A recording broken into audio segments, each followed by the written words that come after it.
அனைவருக்கும் வணக்கம். சிம்ம ராசினியர்களை பொறுத்த வரைக்கும் இன்றைய நாளில் இதை செய்தால் பல கோடி கிடைப்பது உறுதி. அந்த வகையில் சிம்ம ராசினியர்கள் இன்றைய நாளில் நீங்கள் என்ன செய்ய வேண்டும், என்ன செய்யக்கூடாது, என்ன செய்தால் என்ன மாதிரியான நன்மைகள் எல்லாம் ஏற்படும் என்பது குறித்தான முழுமையான பதிவை தான் இந்த வீடியோல நம்ம விரிவா பார்க்க போகிறோம். அந்த வகையில இன்றைய நாளை பொறுத்த வரைக்கும் சிம்ம ராசினியர்களுக்கு பிரதோஷ விரதமாக இன்றைய நாள் அமைஞ்சிருக்குது. அதாவது பிரதோஷம் என்பது ஒவ்வொரு மாதத்திலும் வரக்கூடிய வளர்பிறை மற்றும் தேய்பிறையில் வரும் திரியோதசி திதி தினத்தில் மாலை 4:30 மணி முதல் 6 மணி வரை பிரதோஷ காலமாக கடைபிடிக்கப்படுகிறது. பிரதோஷம் என்பது ஒவ்வொரு மாதத்திலும் வரக்கூடிய வளர்பிறை மற்றும் தேய்பிறையில் வரும் திரியோதசி திதி தினத்தில் மாலை 4:30 மணி முதல் 6 மணி வரை பிரதோஷ காலம் கடைபிடிக்கப்படுதுங்க. அது மட்டும் இல்லாம பிரதோஷ தினத்தில் தான் ஈசன் ஆழகால விஷத்தை உண்டு இந்த அகிலத்தை காத்ததாக புராணங்கள் கூறுகிறது. இதுவே திரியோதசி திதி சனிக்கிழமையில் வந்தால் அது சனி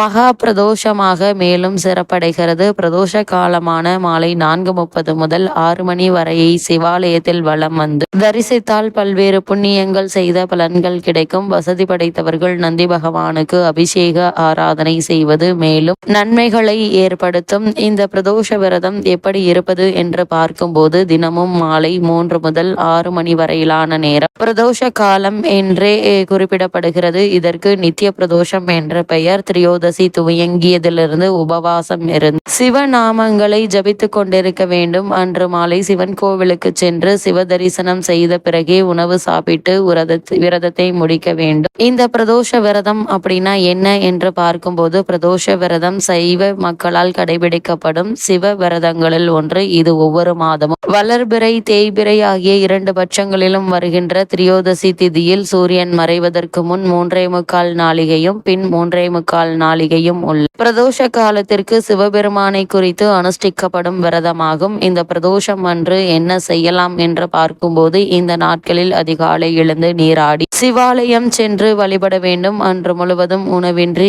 உபவாசம் இருந்து திரைமுறைகளை படிக்க வேண்டும். பிரதோஷ நேரமான மாலை 4:30 மணிக்கு சிவாலயம் சென்று உள்ளம் முருகி 5 எழுத்து மந்திரமான சிவாய நம ஓதி வழிபட வேண்டும். இந்த பிரதோஷ நேரம் அப்படின்னா என்ன என்று பார்க்கும்போது ஒவ்வொரு மாதமும் 13வது திதியாக வரும் திரியோதசி திதியில் மாலை 4:30 முதல் 6 மணி வரையிலான 1.5 மணி நேரத்தை பிரதோஷ காலம் என்கின்றோம். இந்த நேரத்தில் சிவபெருமான் பார்வதி தேவியுடன் பூமிக்கு வந்து தன்னை வழிபடும் பக்தர்களுக்கு அவர்கள் வேண்டிய வரங்களை தந்து அருள் செய்வதாக ஐதீகம். இந்த சனி பிரதோஷம் அப்படின்னா என்ன என்று பார்க்கும்போது ஒரு சனி மகா பிரதோஷத்தன்று விரதம் இருந்து சிவனை வழிபட்டால் 5 ஆண்டுகள் சிவன் கோவிலுக்கு சென்று வழிபட்ட பலனை பெற முடியும். சனி பிரதோஷத்தன்று சிவபெருமானையும் சனீஸ்வரனையும் விரதம் இருந்து வழிபட்டால் கிரக தோஷங்கள் சனியால் ஏற்படும் பாதிப்புகள் அனைத்தும் நீங்கிவிடும் என்பது ஐதீகம். அதே போல் தேய்பிறை பிரதோஷம் அப்படின்னா என்ன என்று பார்க்கும்போது தேய்பிறை பிரதோஷங்கள் எல்லாமே விசேஷமானது. பௌர்ணமிக்கு பிறகு வரக்கூடிய சதுர்த்தி திதியை சங்கடகர சதுர்த்தி என்கின்றோம். அதே போல தேய்பிறையில் வரும் சஷ்டியிலும் விரதம் இருக்கிறோம். தேய்பிறையில் வரக்கூடிய திரியோதசி திதியில் தான் பிரதோஷ நாள் என்கின்றோம். இந்த பிரதோஷம் எந்த திதியில் வரும் என்று பார்க்கும்போது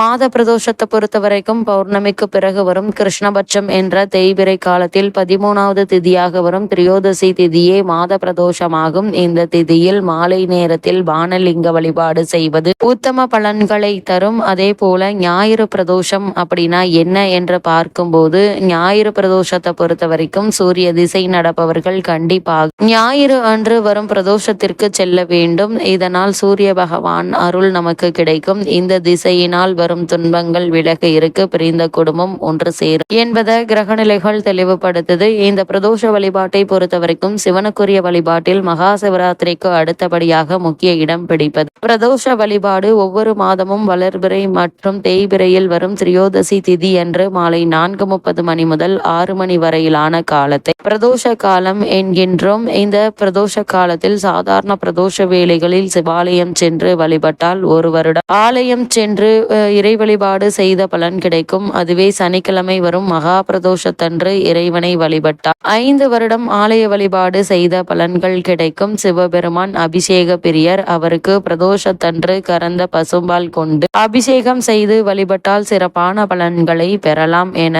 கூறப்படுகிறது. இதனால் உங்களுடைய வாழ்வில் பல முன்னேற்றங்களும்